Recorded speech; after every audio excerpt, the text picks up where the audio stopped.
kids down at the water, and you see south. South of us would be Mexico. Oh, wow.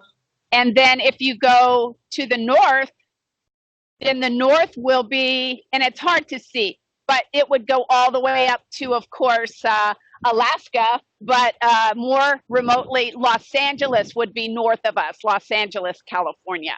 So we are in Southern California and on a beautiful sunny morning.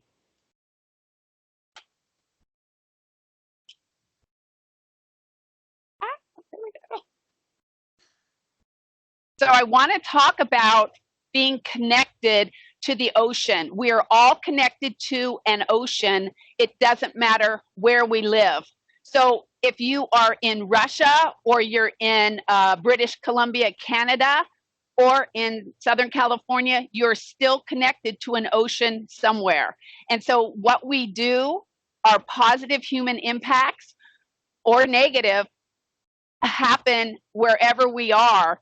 And even if we're far from the ocean, what we do does affect the oceans that we are connected to. I'm going to move this back just because it's a little bit kind of sunny between us, and I'm dropping something. So let me just try to grab it here. See if I can grab it.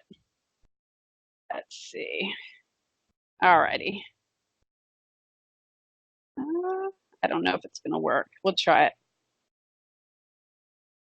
All right. Well, sorry, guys. All right, we're just going to move ahead. So I want to ask you a question. Did you brush your teeth this morning? Sorry, once more, please. Did you brush your teeth? Yes. Thank you. So if you brushed your teeth this morning, there's a special ingredient in that, and it might surprise you, and we're going to talk about it right now. So, but before we do, I want to be thinking about that, but I want to show you again our location. So I'm going to be sharing with you. Let's see.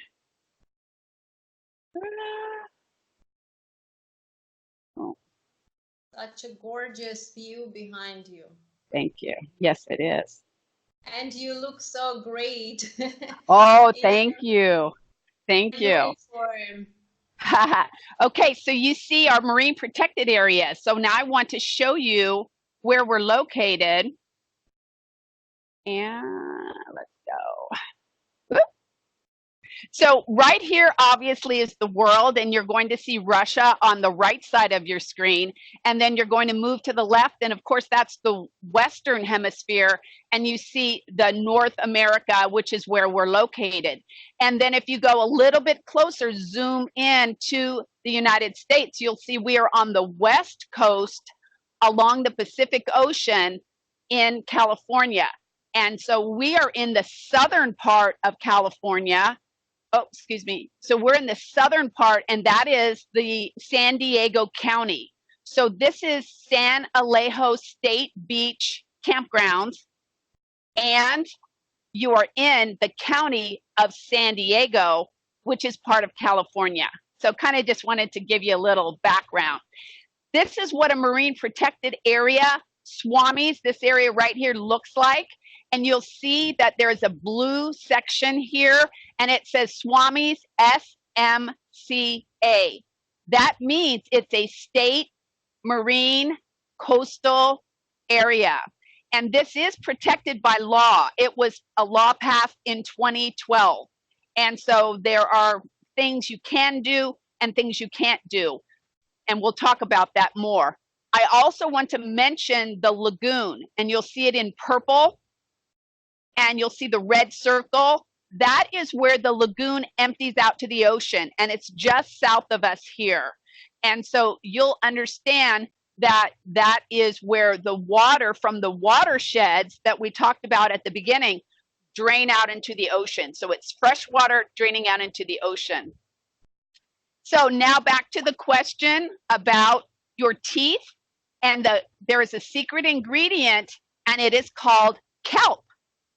So kelp is an ingredient called, there is something called carrageenan, and it comes from kelp.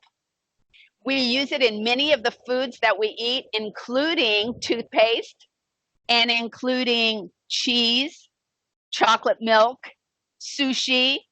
So these are all things that humans appreciate kelp for, but the animals appreciate the kelp as well. They use it for protection, and they also use it for food. The herbivores eat it.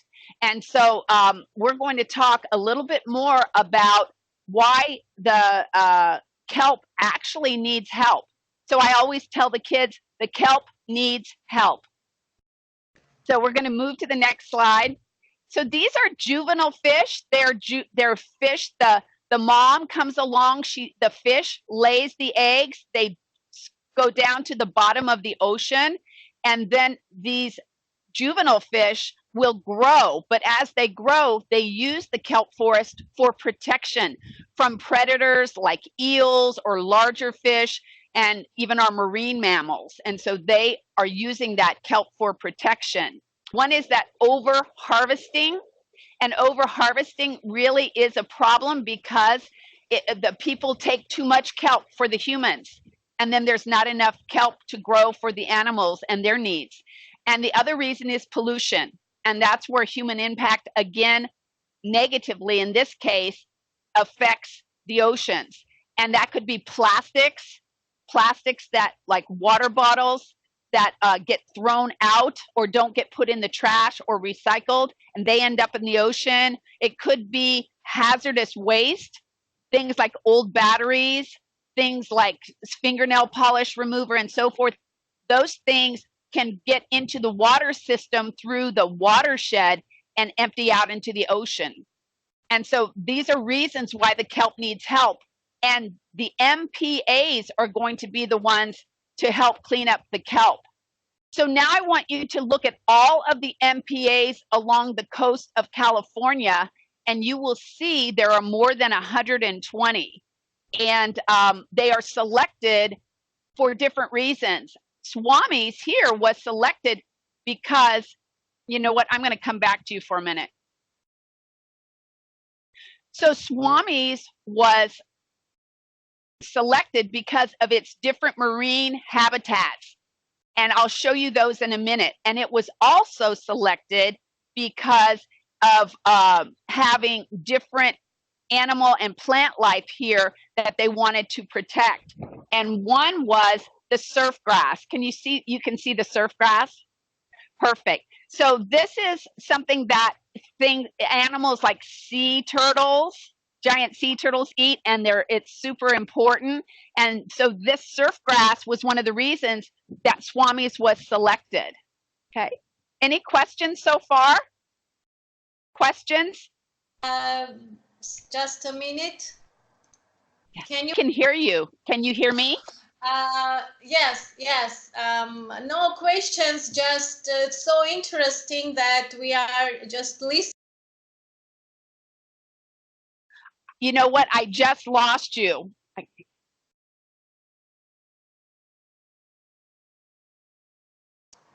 Now, can you hear me? I can hear you. Yes, now I can. Very good.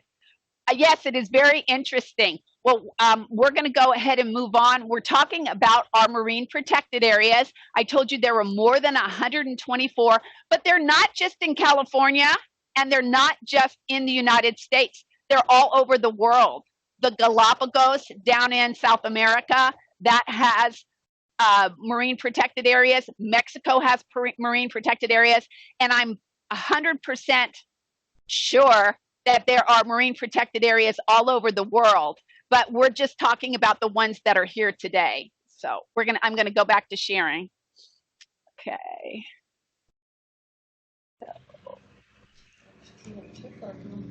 There we go. All right. So some of the things that the MPAs do, they restrict what activities can go on. For example, we do not have oil drilling here. There is no oil drilling allowed because it is protected, and that really helps the environment and the animals. There are things like surf fishing that you can see there. The surf fishing is allowed, so folks can take certain fish from this area. Now, the lagoons are called a no-take, so the wetland areas, the lagoons. There's nothing that are allowed to take from there or from the tide pools. But you can do some activities like surfing, surf fishing here. Now, spear fishing is allowed. Yes, you are allowed to do that. And you can see the beautiful kelp forests right there. And they're so important to our animals in the marine environment. Commercial fishing is not allowed here at Swami's. So we do not have big boats with big nets with fish in it here. Now, other places along the coast, it is allowed, but it is not allowed in the marine protected area. So the intertidal zone is the tide pool areas. When you think of the sea stars or the sea urchins, they are at the intertidal zone between high tide and low tide. So they're at the ocean, but some parts of the day they are not covered with water.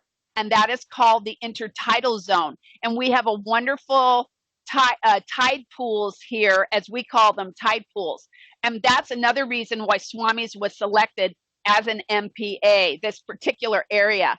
So there's that surf grass that I showed you a minute ago. And again, you can see the large patches, and they do provide protection and food for our marine critters, for our marine creatures.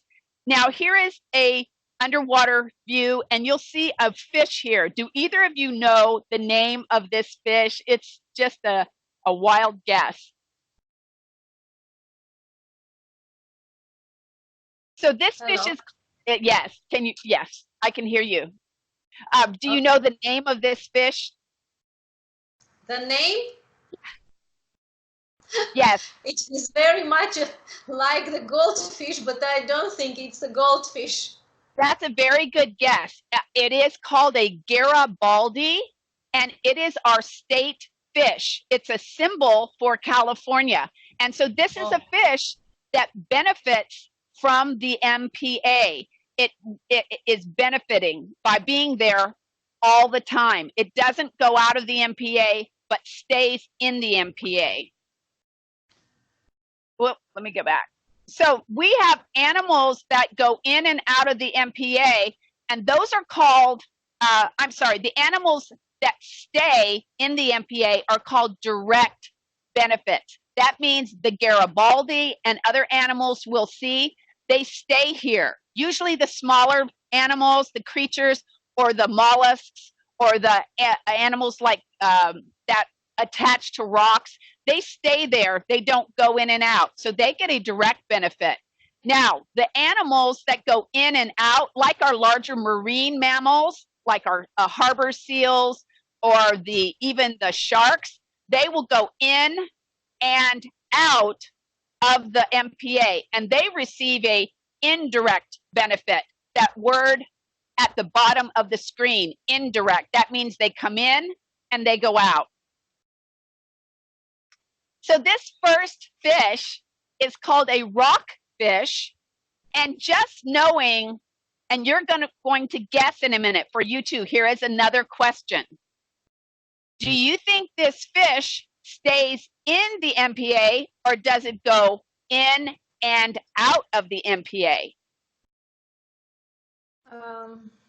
Sorry, can you repeat, please? Yes, if this is difficult, we can kind of skip the questions. It's up to you. But the question was, do you think this fish would stay in the MPA all the time, or would he travel back and forth between the MPA and the rest of the ocean? Would he have a wider range or a... What do you think? Does it stay in the same place or travel? Yes. Travel. Okay, My student stays in the same place. Well, I love it that he's answering. That's awesome. But this fish is a smaller fish, and I know it's hard to see that on the screen, but he stays inside. So he just stays in the MPA. So he gets a direct benefit. We're trying to teach the students direct benefit as opposed to indirect benefit. The mussels now, California blue mussels, these little bivalve mollusks, they will stay, or will they come and go out of the MPA? So will they go in the bigger part of the ocean or just the MPA? What do you think? Just MPA? Там остается. I think yes. I think yes. It stays in the MPA. So he doesn't, the muscles don't go anywhere. They are attached. So they receive a direct benefit. So now here's a harbor seal. Do you think he stays in the MPA, or does he come and go in the MPA? Stays there, or does he have a wider range, a larger range in the ocean as well? Alex says that it doesn't stay. Hey, Alex is getting it. Thumbs up. Good job. Yes, he goes in and out of the MPA. So he travels, this harbor seal travels many miles in looking for food and so forth. A tree fish and a special eel. Do you see the eel behind the fish? Do you see him? Yes, yes. So we have two animals here, and I will just let you know, they receive direct benefit because they stay in the MPA. So they are protected all the time. We say 24/7. That's a slang term we say. That means all the time, 24 hours a day. Leopard shark, a beautiful animal, a gentle shark, not aggressive, and people are not afraid of it. And this has a wide range. And so look at all of these sharks. It's a migration. And you can see the surfer is not afraid. He's not scared. He sees the animals and he's still going to go surf. So he's not afraid. California sea lion, it goes in and out. It also receives direct benefit. Okay? So we're going to move on. Here is,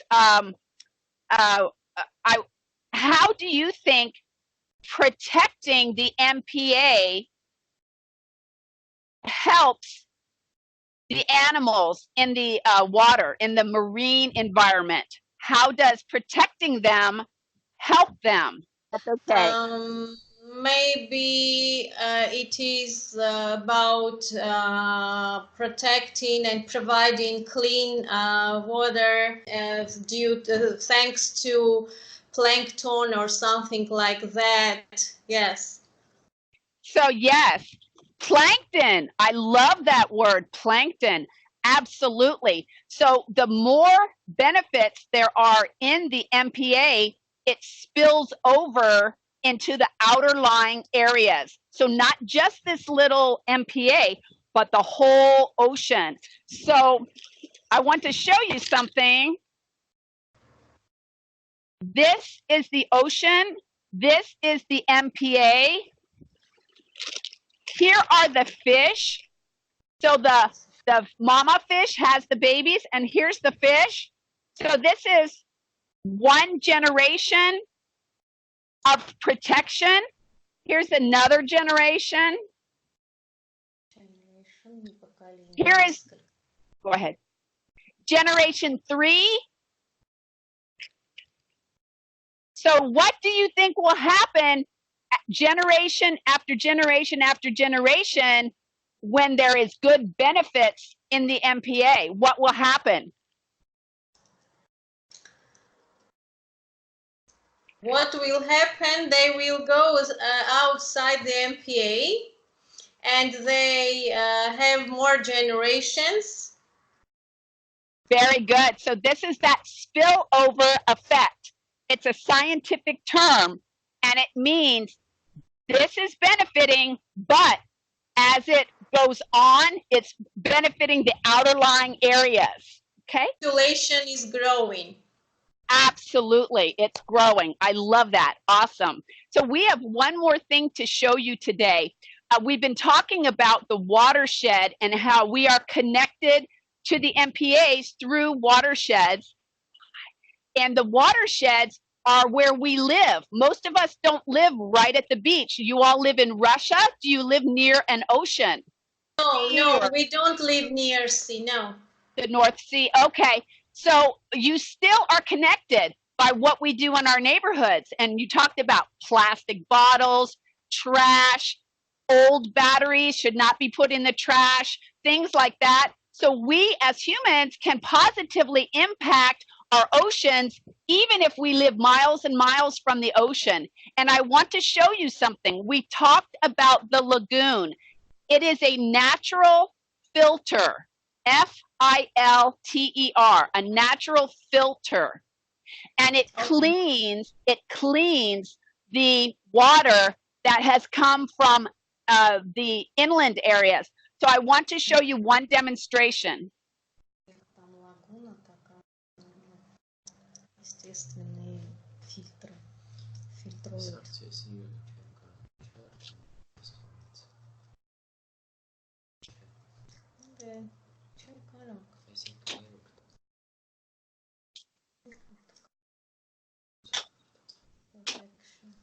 See if you can see this.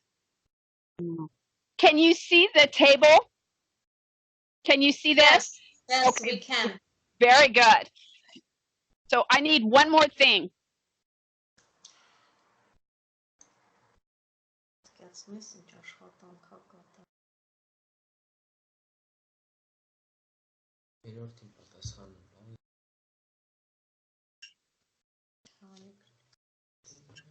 So this is the watershed. This is the ocean, and this filter, this is the lagoon. It is a filter. So if we are up in our neighborhoods and we are putting trash in the gutters that drain down to the ocean, that's called drainage. There might be old newspapers, plastic bottles, and that goes in there. And we can tell that it's not so clean anymore. Pet waste. Some people do not pick up after their dogs. Here in the United States, in Encinitas, in this area, they have to clean up after their dogs.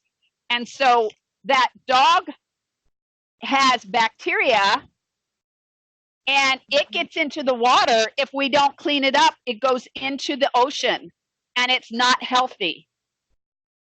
If we get things like hazardous waste, we talked about old batteries, paint, even the water and soap. If we wash our cars, the grime and dirt goes down into the gutter and it ends up in the ocean. And so those are some things that can be added.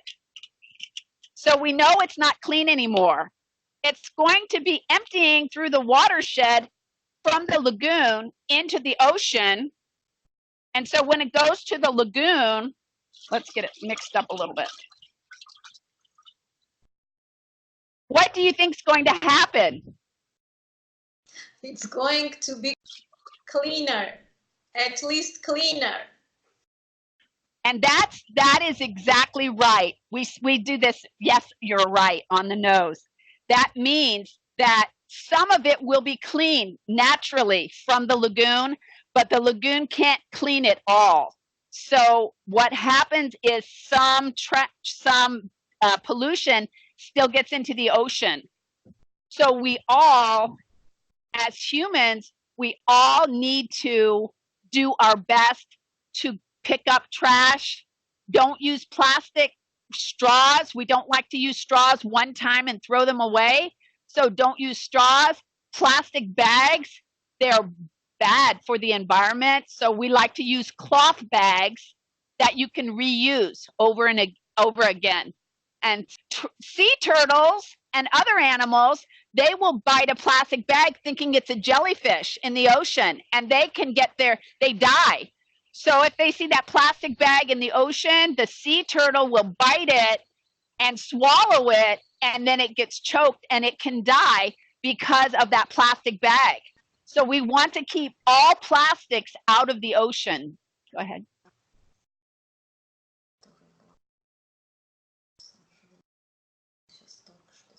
Yes. Yes. Okay. I just explained some information. Of course. So I am finished with my program for today. I was going to show you the ocean again. And do you have any other questions? Yes, maybe Alex, you can. Yes. Uh-huh. How can we integrate marine protection in our everyday life?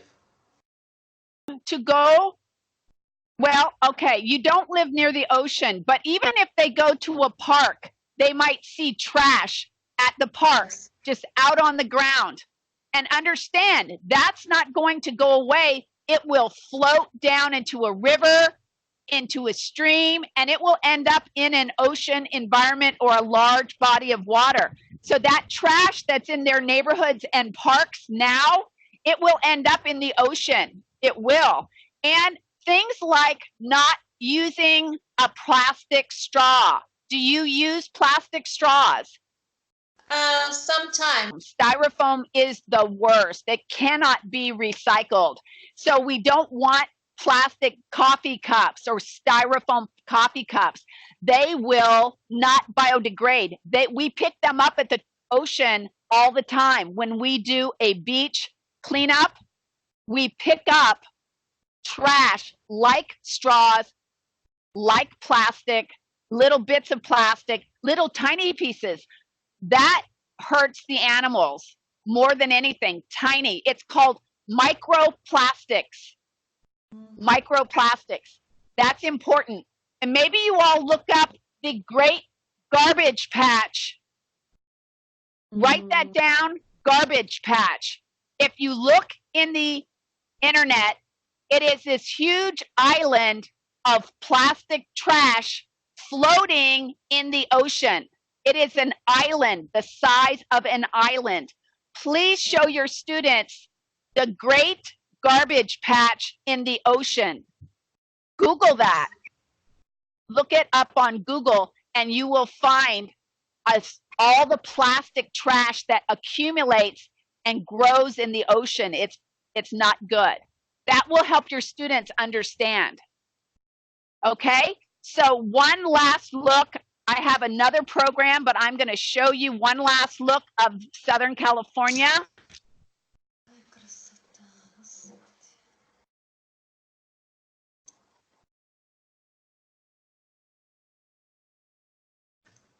Very beautiful.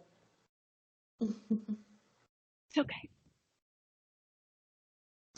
Very beautiful, and we should do everything to protect this beauty. Yes, yes. And Russia has beautiful wetland areas, and they have beautiful coastal areas as well, as you know. All right, well, I'm going to sign off. I'm going to send you a survey, and I hope you will give us a positive review where you like our program. All right? Thank you so much, Alex. I would like to say all the best. Yes. Big thank you to you for doing such a great job, to you and your co-workers. Thank you. And thank you so much for your very informative session. Thank you so much. You're welcome. Bye. Goodbye. Bye-bye.